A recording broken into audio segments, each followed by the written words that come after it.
video that I decided to make because, well, I actually found some trout out here. So today I'm out at Farwell Lake. This is in Jackson County.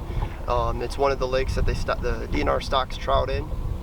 If you are curious if the DNR stocks trout in your lake, you can always look at the Michigan DNR website. They have a stocking report database, and it'll tell you what all fish that they stock in your pond. You can search as far back as you want to, and you can get accurate numbers of what they put in your lake and stuff like that. So I came out here today with the intention of trying to find some trout out here. You know, I've always fished out here for bass and stuff like that, but I've never really gave the trout a full shot.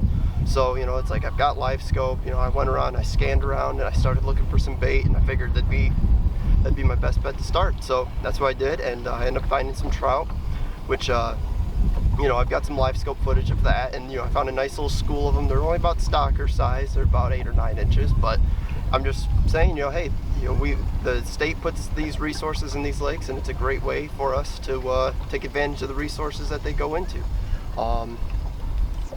A little bit of how my setup is that I decided to use today. First off, I'm using a ALX rods Icos Shake 7. It's just a 7-foot rod. It's a medium light. It's what I use for my drop shot stuff. I can use for all my light tackle stuff. And here I'm using just a ribbon leech spoon. It's a panfish size one from Clam Outdoors. It's actually an ice fishing spoon, but you know, it's something small that I figured I can get these trout to bite with and not really run into too many issues.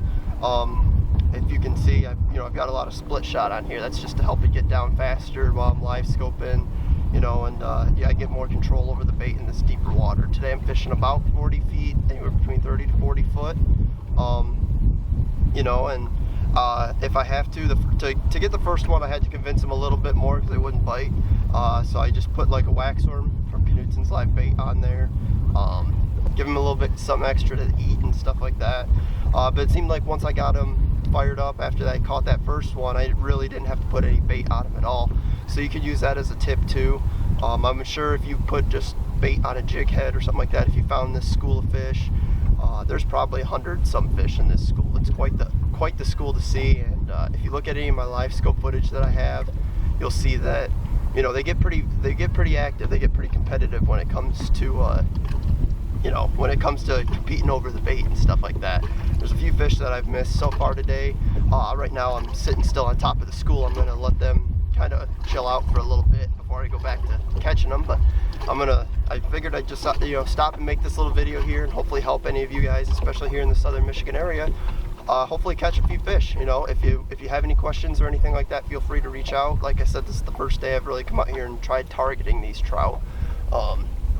But yeah, like I said, it's a great way to take advantage of the resource that the state puts in here.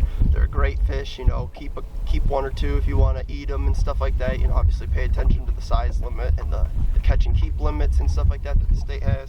But yeah, I mean, they're out here, man. It's a great way to catch some fish. If, you know, it's something that's, especially right here, you know, we're in south central Michigan. There's really not that many rivers and streams that carry trout. You know, mostly you got to go to the west side of the state.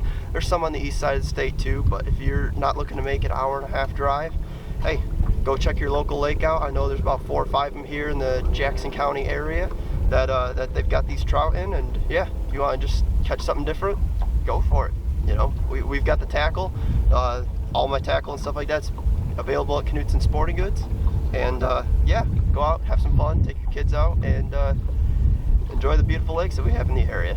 We're using out there today for them trout. We were throwing this little ribbon leech spoon here, and I had some split shot tied on there. Like I said, I use this so that way I get more of a return, and it gets down there a little easier on the live scope and stuff like that. So especially with the fish right underneath me, it takes forever for this little flutter spoon to kind of dive down there. So just adding some weight to it, and all it is a jig in motion anyways. They're just reacting. That's all they're doing. So we ended up catching 4 today, and yeah, so turned out pretty well.